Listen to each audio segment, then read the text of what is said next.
అన్నా జగనన్న ఒక చెల్లిగా ఈ రాష్ట్రంలో ఉన్న మహిళగా అంగన్వాడీ ఆయాగా మాట్లాడుతున్నాను. ఈరోజు మేము ఉగ్రవాదులమా, మేము లక్షలైట్లమా, ఒక మహిళలు మధ్యతరగతి మహిళలను అడుగుతున్నాము. మా మీద విషప్రయోగం చేయవలసిన అవసరం ఏముంది? మేము కష్టపడుతున్నాం, పనికి తగిన వేతనమే నిన్ను అడుగుతున్నాం. అడిగినా సరే నీకు పనికి తగిన వేతనం ఇవ్వడానికి బటన్ నొక్కి అన్ని సంక్షేమ పథకాలు నువ్వు చేస్తా. మీ పిల్లలు ఇంటర్మీడియట్ మరియు ఎంసెట్ చదువుతూ సబ్జెక్ట్స్ లో కన్ఫ్యూజ్ అవుతున్నారా? కాన్ఫిడెన్స్ లెవెల్ తక్కువగా ఉందా? రిపీటెడ్ మిస్టేక్స్ చేస్తున్నారా? అయితే మీకోసమే ఉంది రైజ్ యాప్.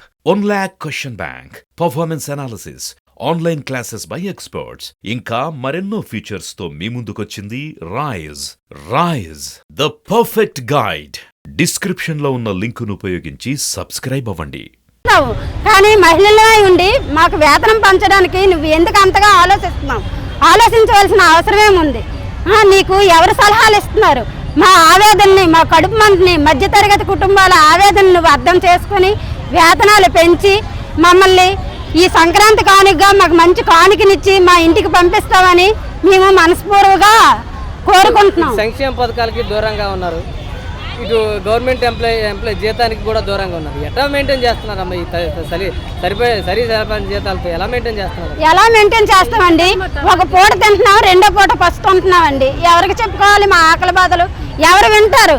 ఇప్పటికి 26 రోజులుగా రోడ్డు ఎక్కి మేము చెప్పుకుంటున్నాం, మీడియాల ద్వారా తెలియజేస్తున్నాం, మంత్రులకి వినతి పత్రాలు ఇస్తున్నాము, ఎమ్మెల్యేల ఇళ్లను ముట్టడించి చెప్తున్నాం. ఇప్పటికైనా స్పందించిందా ఈ రాష్ట్రం? మేము ఉన్నాము, మేము విన్నాము అని అన్నావు. జగనన్న, నీకు నిజంగా మనసు ఉంటే, నువ్వు నిజమైన సీఎం అయితే ఇప్పటికైనా సరే నువ్వు ఆలోచించాలి. మా యూనియన్ నాయకుల్ని పిలిచి చర్చలకు పిలిచి మాకు న్యాయమైన కోరికలు తీర్చాలి. మేము నీ సీట్ని అడగడం లేదు, మేము గొంతమ్మ కోరికలు ఏం కోరడం లేదు. ఇప్పటికైనా మా ఆవేదనని నువ్వు తెలుసుకుంటావని నీకు మనస్ఫూర్తిగా ఒక చెల్లిగా నేను కోరుకుంటున్నాను. ప్రభుత్వం ఒకవేళ దిగిరాని పక్షంలో ఏం చేయబోతున్నారు? లేదండి, మా సమ్మె ఇంకా ఉధృతం అవుతుంది. మేము వెనక తగ్గేదే లేదు, తగ్గమండి. ఎందుకంటే మా ఆకలి బాధలు, ఆకలితో సచ్చే కన్నా సమ్మెలో సస్తామండి. దానికైనా మేము సిద్ధం. సమ్మెను కొనసాగిస్తున్నాము. ఈ కార్యక్రమంలో భాగంగా మరి ఈ రోజు పెరుగుతున్న ధరలను బట్టి మరి ఉన్న ధరలు 11,500 రూపాయలు మాకు జీతం బట్టి ఈ రోజు మేము రోడ్లకి నడివీధిలోకి వచ్చి మేము ప్రభుత్వాన్ని ఒకరే అడుగుతున్నాం. మరి మా కనీస వేతనం సుప్రీంకోర్టు తీర్పు ప్రకారం 26,000 రూపాయలు ఇవ్వాలని డిమాండ్ చేస్తున్నాము. అలాగే గ్రాడ్యుటీ కూడా ఇవ్వాలని అడుగుతున్నాము. అయితే మంత్రి గారు కొత్త సత్యనారాయణ గారు 11 డిమాండ్స్ మేము 10 డిమాండ్స్ నెరవేర్చామని టీవీలో చెప్తున్నారు. మరి 10 డిమాండ్స్ నెరవేరిస్తే మేము రోడ్లకి పోరాటం చేస్తాము. మరి మాకు 10 డిమాండ్స్ ఏమి నెరవేర్చలేదు. 5 సంవత్సరాల నుంచి 22 సంవత్సరాల వరకు పెంచారు. అప్పటికి ఎవరు ఉంటారో ఎవరు ఉంటారో తెలియదు. ఇంకొకటి ఏంటంటే ఇంకోటి కూడా మాకు అవసరం లేని చేశారు. అవసరం లేని కాకుండా అవసరం లేని చూడమని అడుగుతున్నాం. ఈ రోజు మా ప్రస్తుతాలను బట్టి మాకు జీతం కనీసం 26,000 చేయాల్సిందిగా అడుగుతున్నాం. ఆ రోజు జగన్ గారి పాదయాత్రలో తెలంగాణ కన్నా 1000 రూపాయలు అదనంగా ఇస్తానని మాకు హామీ ఇచ్చారు. మేము అది తెలంగాణ కన్నా జీతం ఇవ్వమని 1000 రూపాయలు అదనంగా ఇవ్వమని అడుగుతున్నాము. మరి ఇప్పుడు జరుగుతున్న సమావేశంలో మరి ఇంకా ఉచితంగా ఎస్మా చట్టం మా మీద తీసుకొచ్చి ప్రయోగించి మమ్మల్ని చెల్లాచెదురు చేసి మమ్మల్ని మా స్కూల్ తాళాలు పగలగొట్టి అనేక విధాలుగా సూపర్వైజర్ ద్వారా ప్రిన్సిపల్ గారు దాని ద్వారా ఎన్నో హింసలు చేసి మానసిక ఒత్తిడి కలుగజేసి ఒక్కొక్కరికి సెంట్రల్ జాయిన్ అవ్వమని చెప్పి ఒత్తిడి తీసుకొస్తున్నారు. మరి అలాగే మేము నిలబడిన తట్టుకుని మరి ఉద్యమంలో పాల్గొన్న ఇంకా తీవ్రంగా ఉద్యమం చేస్తామని దేశవ్యాప్త సభలో భాగంగా 28 రోజులకి కష్టపడి చలిని ఎదిరించి మేము ఇన్ని రోజులు వచ్చాము. మేము చేస్తున్నది న్యాయమైన డిమాండ్లు పరిష్కారం చేయమని కోరుతున్నాం. కానీ లేకపోతే మాకు ప్యాలెస్లు కట్టించమని, ఏసీ రూములు ఇవ్వమని మేము కానీ అడగటం లేదు. అయ్యా జగన్ సార్, మేము కూడా మహిళలమే, మీకు ఓటేసిన వాళ్ళలో ఒకళ్ళము, మా ఫ్యామిలీస్ కూడా ఉన్నాయి. మమ్మల్ని మీరు ఏ విధంగా భయపెట్టినా చంకటం లేదని ఎస్మా అనేది ఒకటి తీసుకొచ్చారు. గారు ఎస్మా అంటే ఏంటో మాకు అర్థం తెలియచేయండి. మేము ప్లే స్కేల్ వాళ్ళం కాదు, ఆండ్రోరీ వాళ్ళం సార్. మాకు ఎలా వర్తిస్తుంది అది?